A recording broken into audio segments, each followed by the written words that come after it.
What's up guys, welcome to yet another video. This time we're going to be analyzing Spirit versus Creator at the group stage of the IEM Katowice 2023. I heard you guys have been enjoying these analysis videos, so I decided to make yet another one. The reason I chose this particular one is because I believe that Spirit is actually the most underrated player coming out of Europe at this tournament. I believe the power ranking ranked him at around 22 out of the 36 players at the tournament. And I think that's a relatively justified power rank, right? Like no one would look at it and be completely confused. And he did come into the round of 36. He wasn't even seeded into the group stage. So getting that... having that rank is justified, right? But he actually tore through his round of 36 bracket. He actually did super well. He did drop down to the lower bracket, but he still managed to qualify. And I think that in itself is a super duper accomplishment. And that's why I wanted to give him some attention here, especially in this game versus Creator, as I will tell you why at the end of the video. So yeah, definitely stick around until the end if you want to know why I chose this particular video. But moving on here into the game, he did opt to go for an engineering bay block. While normally Terran players do this off of gas first, this is totally fine to do it off of barracks first. It's really fine. Creator did spot the E-bay before it was too late, which means that Spirit wasn't able to get the E-bay all the way up to 99% health. But still a very successful endeavor, I would say, as this does force Creator to make a Zealot and to lose some mining time on these probes, as well as delaying the Nexus. You can see he's already at 400 minerals, so it's really not that optimal for the Protoss player. So, while I think this Creator's response is a bit interesting, because usually if they spot the eBay this late, Protoss players usually opt to pull probes to kill this faster instead of making the Zealot, but I guess this is totally fine as well. Save that mining time on the probes and just live with a slower Nexus. Spirit, on the other hand, he didn't decide to do anything crazy with his follow-up, like go for Hellions or anything like that. He actually just went for the Marine into the reactor, and even getting a bunker to play safe against that Zealot that he knows is on the way to his base. Meanwhile, I think Creator's just using the Stalker to spot for proxies, because it's also a very common follow-up to use the SCV that built the eBay to make some kind of proxy. So both players just good decision making so far, and I think this does favor Spirit in the end. So really not a bad early game for him by any means. His follow-up is actually going to be quite interesting as he goes into 3cc off of 1 gas, and I think he's just going to go straight into probably a Cyclone and then some tanks. Of course, you do want to make a Cyclone because you don't know if they're going to play Stargate. If you go straight into tanks, you might just get completely boned by an Oracle or even Phoenixes. But yeah, mostly an Oracle that can really destroy you. So really makes sense here to go for the Cyclone first. On the other hand, Creator did go for the Twilight, which he'll probably use for Blink. Yeah, he could also use this for the DT drop, which is also popular in this meta, but I think Creator is not really the kind of player to go for that build much too often, so totally makes sense. The question is, how many gateways is he gonna make off of this Blink? 2 means super fast third base, 3 means added pressure, but not all in, as 4 gateways. So far, only 3 gateways. Spirit, of course, is not going to have much scouting because he didn't make a Hellion out of the factory. He didn't make a Reaper. But he says, you know what? Marines are just as good at scouting as he does send a Marine across the map to check for the third base. He's going to see no third base, which is actually probably going to trigger some alarms, as Protoss players, if they're going to play macro, they usually play with a 4-minute third base. So if you're a Terran player and you see 4 minutes, no third base just yet, and you're relatively high ranked, then I think it's safe to say that you might be getting pressured. Next step will probably be to check the front, as if he sees those extra gateways, he'll have a solid idea what's going on.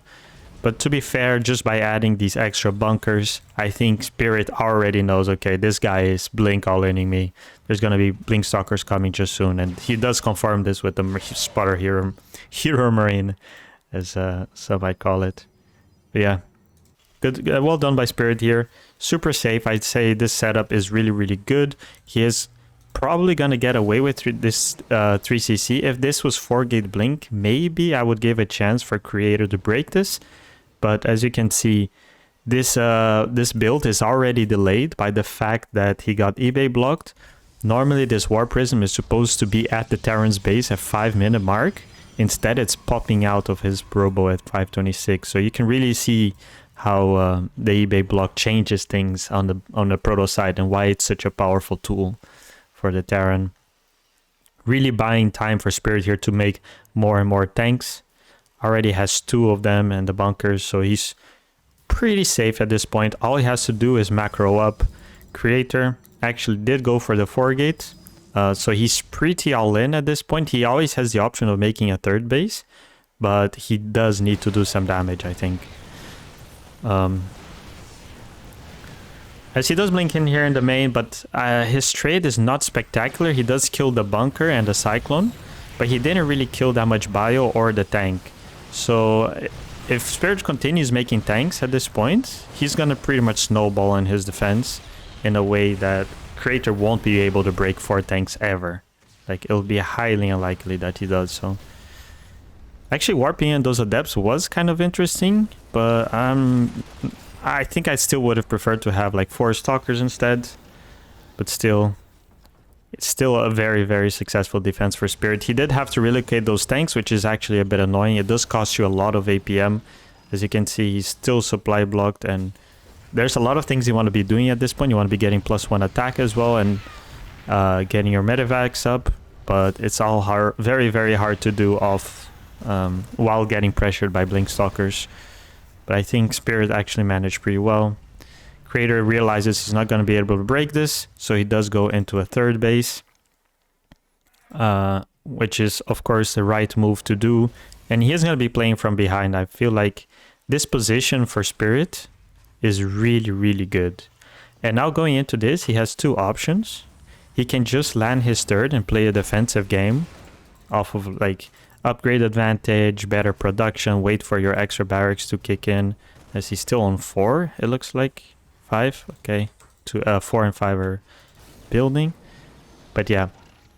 And option number 2 will be to just unsiege everything, go across the map, push with your combat shields and a couple of medevacs.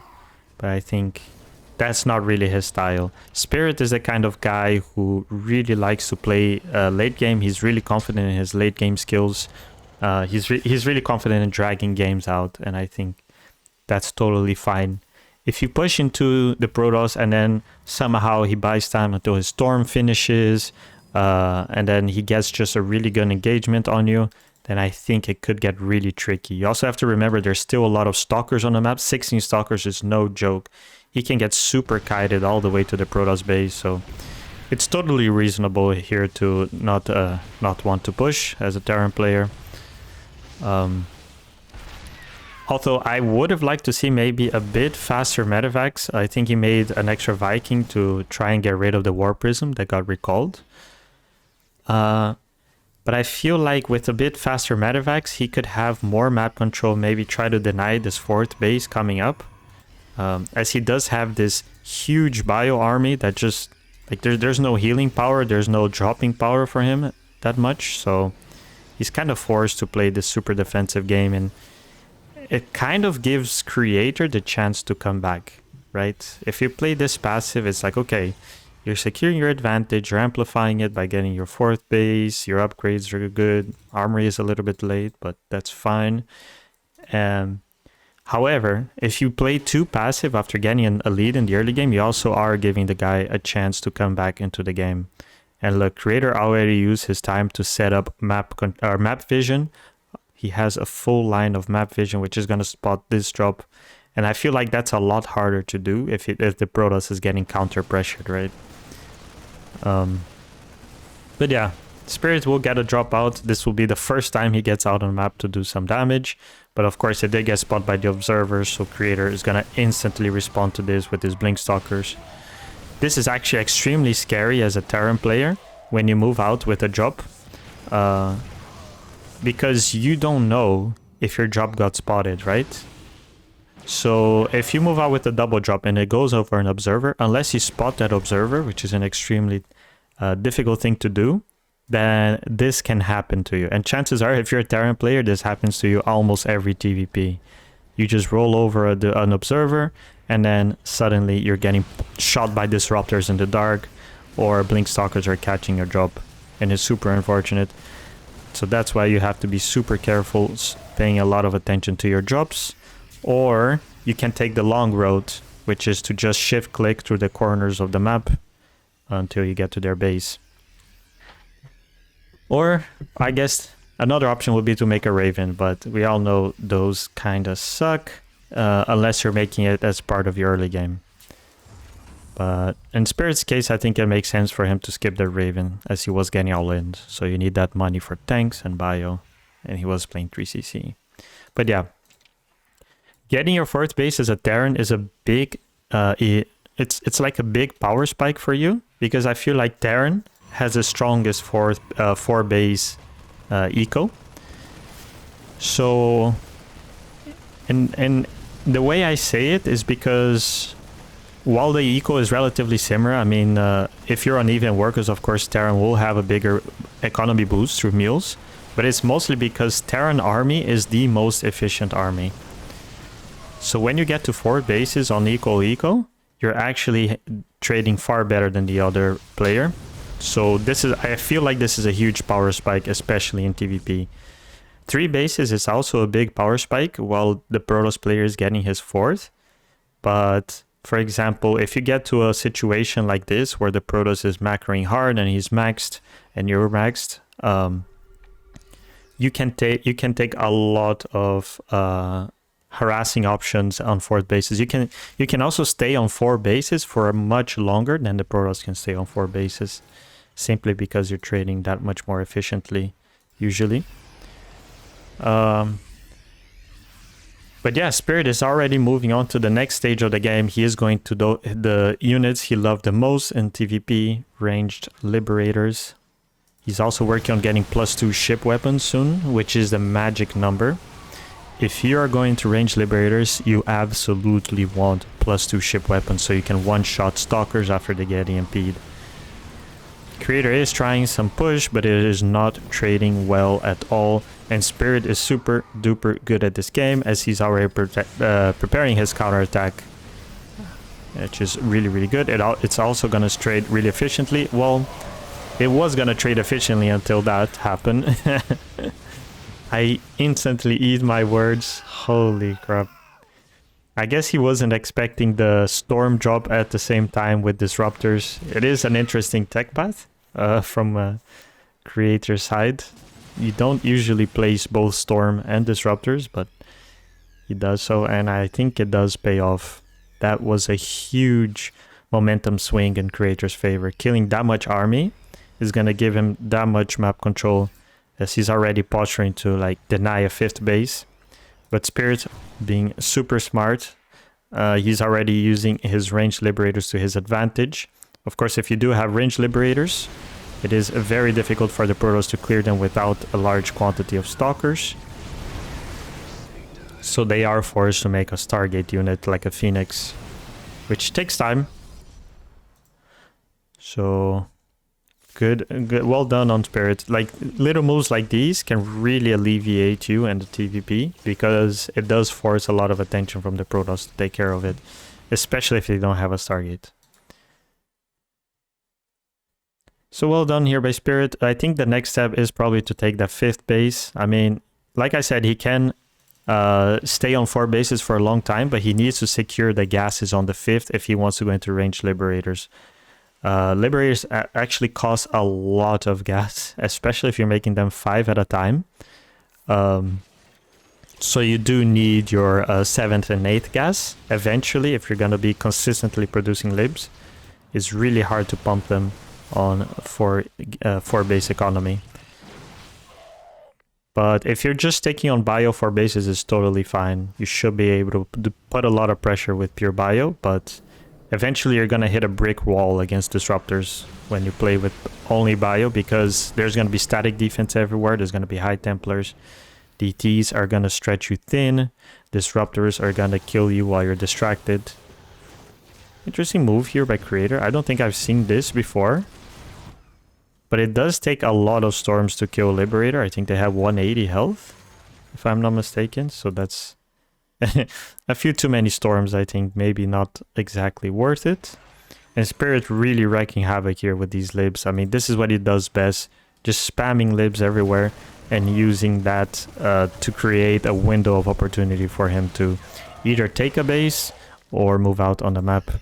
I really like it. Finally, these mid-Vex are coming out as his army does so sorely need some healing. But from an analytical perspective, I definitely have to give Spirit the edge here. He killed so many probes this game with his Liberators, and his upgrades are so good. I think he did... Okay, he did get +2 ship weapons. Yes, that's super important. But yeah, like positions like these can be so hard for the Protoss to break, especially if there's a big fat EMP on the Stalkers. Unfortunately for Spirit, he did siege in range of the overcharged battery, and he didn't get the fat EMP on the Stalkers that he needed to in order for the Liberators to one-shot them. So that does kind of reset his Liberator count a bit.